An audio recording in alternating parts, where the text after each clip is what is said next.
Well, King David's mom is here. Yes. That's a correction. Here you go. So that's this up here. All right. Hi, everyone. You heard I'm Reed's mom. Some of you also know River, who used to go to school here. I'm also his mom. And I'm here to talk to you today about doing hard things. I'm also going to talk to you about something that I did that was hard, but also really fun. And it taught me that the hardest things usually turn out to be the best things. And if nothing else, they teach us to be more brave, strong, and confident. Does anyone know what activity you would need all of this stuff for? An Ironman. Who said that? Excellent guess. So you would need all of these things for a triathlon, and then there's one especially difficult kind of triathlon called an Ironman. An Ironman is the longest triathlon in the world. Only about 1 in 200,000 people do it every year. That means like one person in all of Laguna Niguel, Dana Point, Aliso Viejo, and San Juan Capistrano, all of those cities combined, only probably about one person does it. You might not know anyone else who's ever done one, but I did one last October, and it was hard. It's 142 miles long. It takes all day. First, you have to swim 2.5 miles. That's like swimming across the big pool, like the Y, 160 times. Then, you do finish that, and you have to ride your bicycle 112 miles. The day I did it, it was really windy. That's like riding your bike from here to Santa Barbara. Then, I got off my bike, and I had to run 26.2 miles. That's like running from here to Oceanside. I did that all in one day. And when I crossed that finish line, I was pretty happy it was over. So these pictures are showing what's something that's really important to our family, and that's playing outside. River and I did a triathlon together last year, actually. Sometimes, though, we have to do really scary or hard things, too. That Ironman was pretty hard and scary for me. I also remember 2 years ago when Reed decided that he would go to summer camp in Oregon all by himself. He flew on an airplane, he was only 8 years old, and he didn't know anyone. Guess what happened? He ended up cutting his foot so bad just a few days before that trip that he had to get 6 stitches. And then we thought, oh no, what's gonna happen? I don't know, we can't go to summer camp with stitches in our foot. And the doctor said, well, the day camp starts is the day the stitches need to come out. So we flew up there, and guess what Reed did? The night before camp, he took out his own stitches. Reed, was that hard? Was it scary? Was that one of the best weeks of your life? Then there was the time River, who some of you know, decided he wanted to run a marathon when he was only 12 years old. He trained for 8 months to run that 26.2 miles. A few weeks before that race, he fell and broke his arm. He had a cast that went from here to here. It was really big and heavy. And we all tried to figure out, is he going to be able to run that race with that huge cast on his arm? And he decided that he would. I don't think I would have done that. It was so hard, and it happened to be really hot that day. And he had a heavy, hot cast hanging on his body, and he still ran those miles. As his mama, I could tell that that moment changed him forever. It was hard, but he was brave and he was strong. So sometimes the hard things are fun, but sometimes they don't go the way we hoped they would go. And that's when I started realizing that the hardest things are the ones that really make us the strongest. I'm going to tell you a secret. Pastor Tanya asked me to speak for a week of prayer, and you know what I thought? No way. That sounds super scary. I don't like speaking in front of people. I honestly don't know if I've ever done it. But then I remembered, if I could do an Ironman, then I could probably do this, right? So I figured I better push through this new little challenge and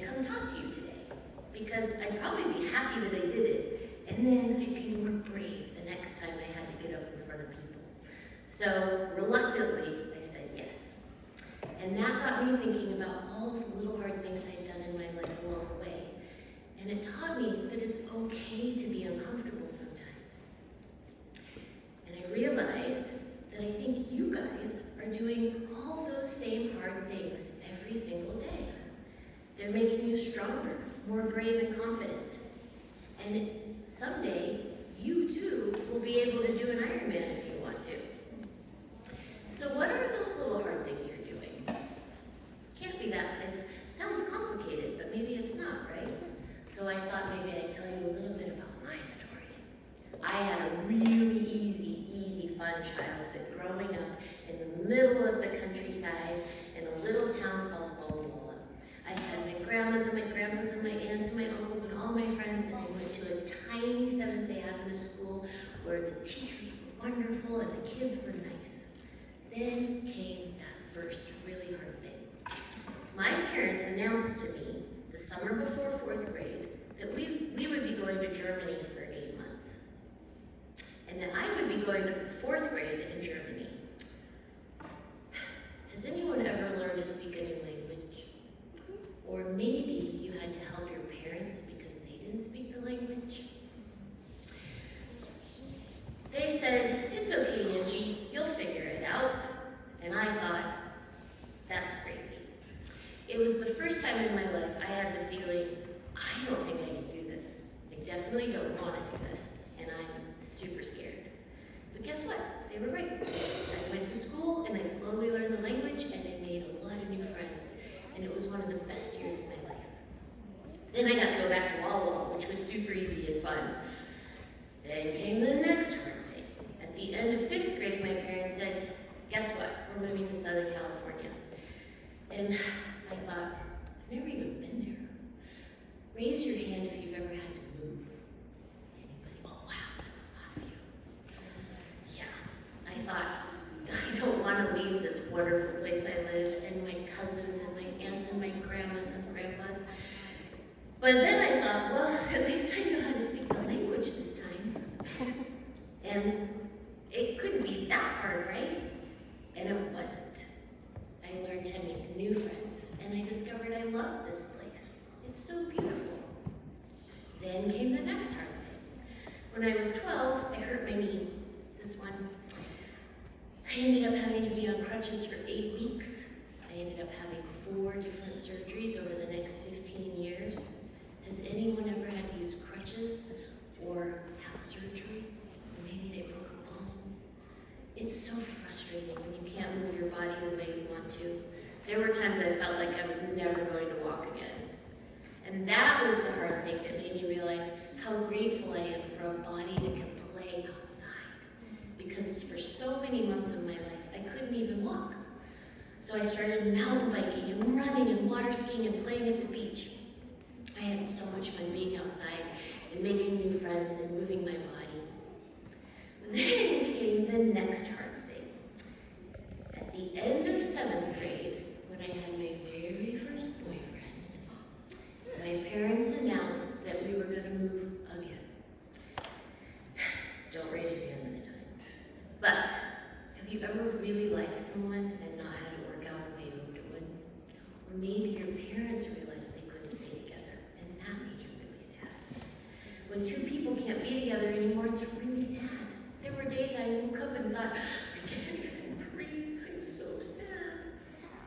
But as the days went by, it didn't hurt so much. And once again, I made new friends and started having fun at my new school. High school was fun. Then I got to go back to Walla Walla, and college was so fun because I was with my friends and my family. Then came the next hard thing. I decided to go to graduate school at USC, which is a really big school in the middle of Los Angeles in a pretty dangerous neighborhood. It was the first time I wasn't in a Seventh-day Adventist community. I didn't know anyone. And the worst part was I couldn't go outside. It wasn't safe. I was frustrated and lonely. But then I discovered surfing. I could go there. There was lots of space and pretty safe. The great thing about having an activity that takes you outside is that you'll discover other people who love to do what you do. And guess what? You might might even fall in love with one of those people. So I met Reed's dad at the beach, and we fell in love. And our love for surfing is still one of our greatest bonds and the thing we like to do the best together.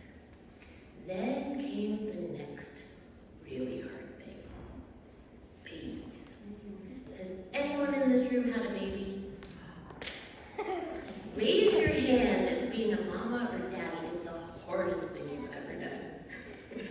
Keep your hand up if it was the best thing you ever did. So now we were a family, and we loved being outside together. Reed and his brother River both learned to surf when they were only 2 years old. I started doing triathlon in my 30s. I was pretty used to doing hard things by now. I knew how to be brave if something hurt. I figured out how to make new friends when I didn't know anyone, and I pushed hard even when things got uncomfortable. I was really beginning to learn that doing hard things made the next hard thing easier. So why not do the hardest thing I can imagine, a full Ironman? That day last October was one of the hardest days of my life, if not the hardest. I wanted to give up so many times. I was scared I wouldn't finish it. But the feeling I had when I crossed that finish line and I got this big medal was like nothing I'd ever experienced in life. I wish I would have learned to love the hard things a little bit sooner. I hope you can take some of what I've said today and be grateful for the next little or big challenge you have. In fact, I'd like you to try this. I want everyone in here to try to do one hard thing this week. It might be keeping your desk extra organized and really organizing your math homework.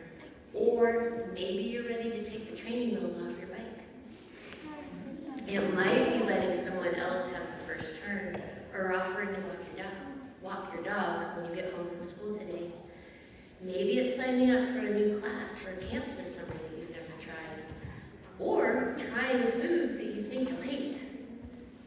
It might be agreeing to get up in front of the class to say prayer or give a speech. Or maybe it's as simple as telling someone safe about something that's really been bothering you and letting them help you figure it out. And if it's wanting to do an Ironman, then you should definitely come talk to me. And remember, go play outside.